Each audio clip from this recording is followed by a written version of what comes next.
नमस्कार, मैं जनवक्ता श्रीओम गौतम। और जिस तरीके से सुशांत सिंह राजपूत की मौत का मामला सामने आया, उसके बाद तमाम रहस्य इससे पैदा हुए, लेकिन इस अकेले मामले ने इस देश में तमाम ऐसे लोगों की सोच को उजागर कर दिया है, तमाम पार्टियों की सोच को उजागर कर दिया है कि वास्तव में वो करते क्या हैं, सोचते क्या हैं और हैं क्या।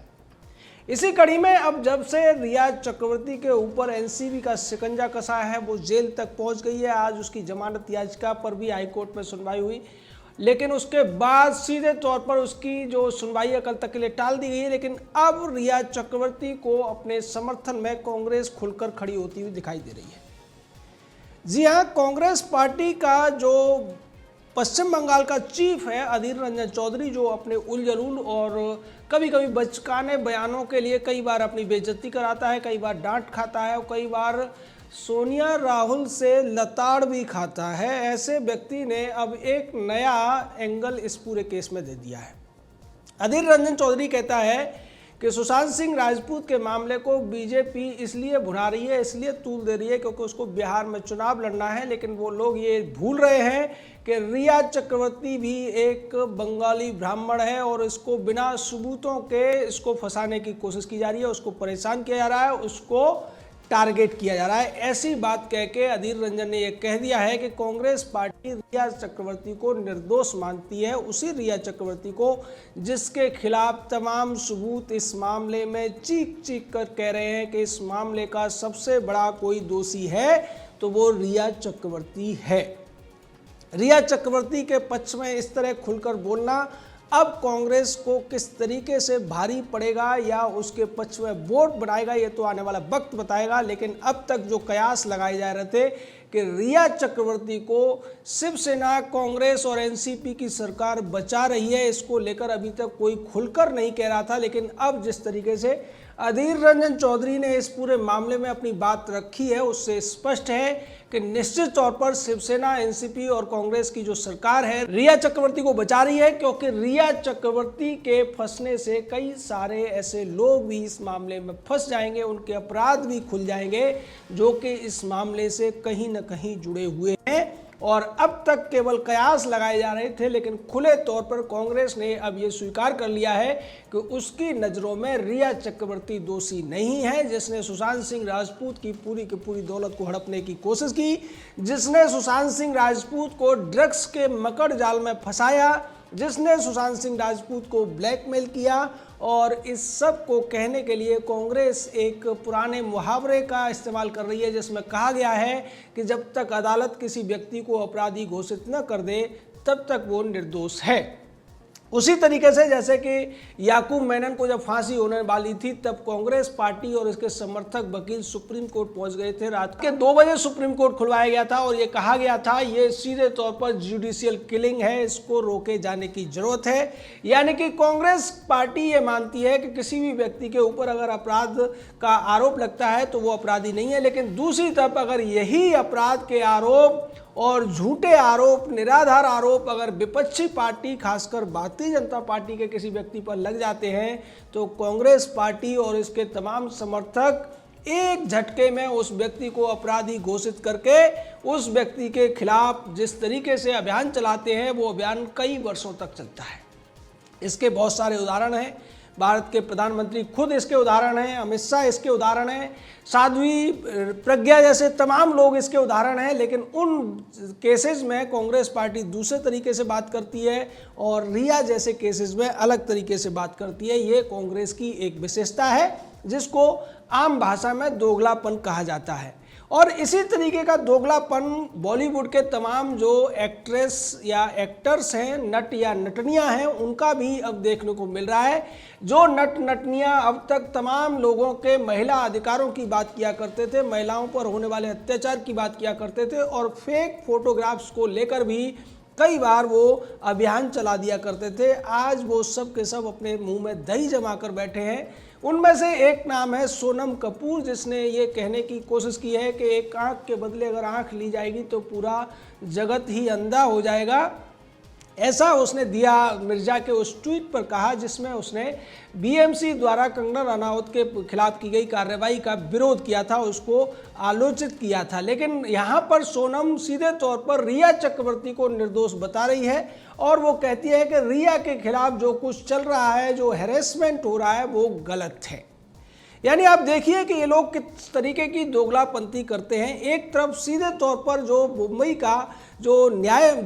महानगर पालिका है वो गलत काम करती है, एक महिला के ऑफिस को तोड़ देती है, उसकी आलोचना ये नहीं करते हैं। जबकि एक तरफ दूसरी महिला है जो सीधे तौर पर तमाम सबूतों के आधार पर अपराधी कही जा सकती है सुशांत सिंह राजपूत के मामले में या ड्रग्स के मामले में, उसको ये क्लीन चिट दे रहे हैं। और दूसरी तरफ जो महिला सरकार से टकराकर इस पूरे मामले की जांच की मांग कर रही थी और आज जब उसको निशाना बनाया जा रहा है तो ये लोग उसकी बर्बादी पर हंसते हुए दिखाई दे रहे हैं।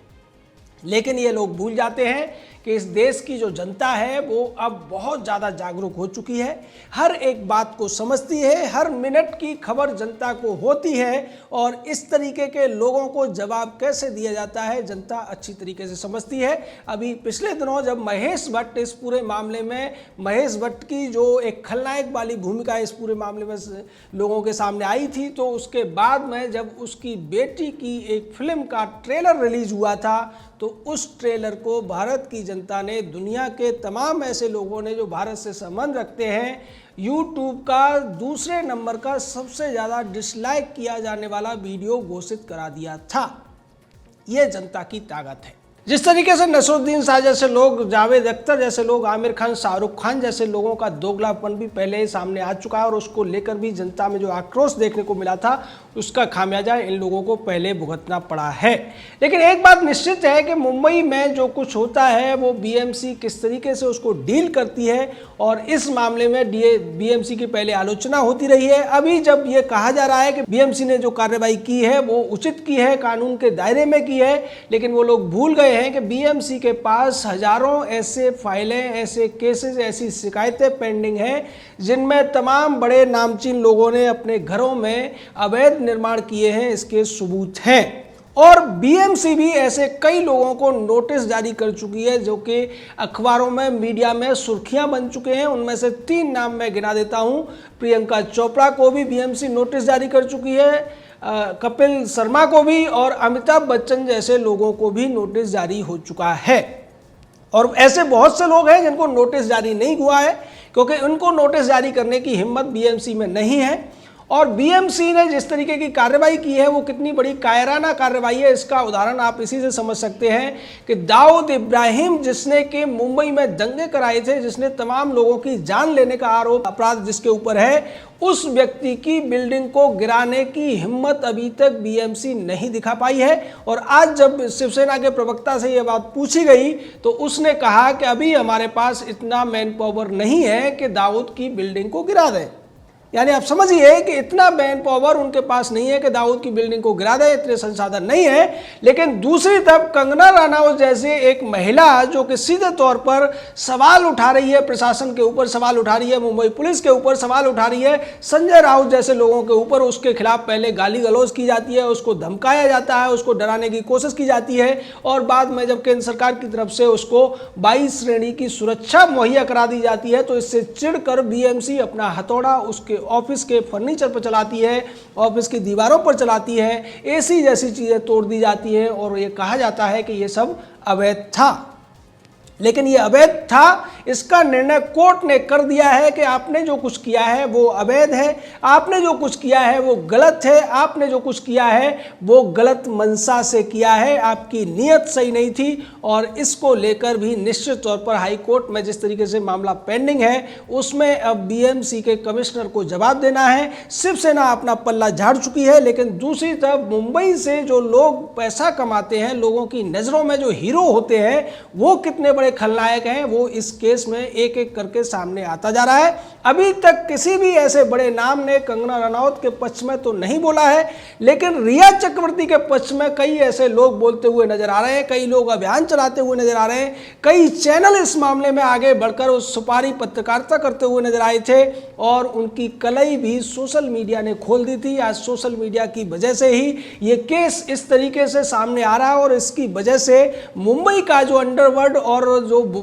फिल्में बनाने वाला गैंग था, जो सरकार में बैठे हुए लोग थे, जो पार्टियां थी, वो सब के सब किस तरीके से एक नेक्सस के तौर पर काम कर रहे थे, ड्रग्स माफिया के तौर पर काम कर रहे थे, ये अब धीरे धीरे सामने आ रहा है। लेकिन इतना निश्चित है कि बचेगा कोई भी नहीं। और जिस तरीके से बीएमसी ने तोड़फोड़ की कार्रवाई अब शुरू की है, अब उसके ऊपर ये दबाव होगा कि ये उन लोगों के घरों पर भी बुलडोजर चलाए जिनको ये बचाने की कोशिश पिछले 25 सालों में करती रही है।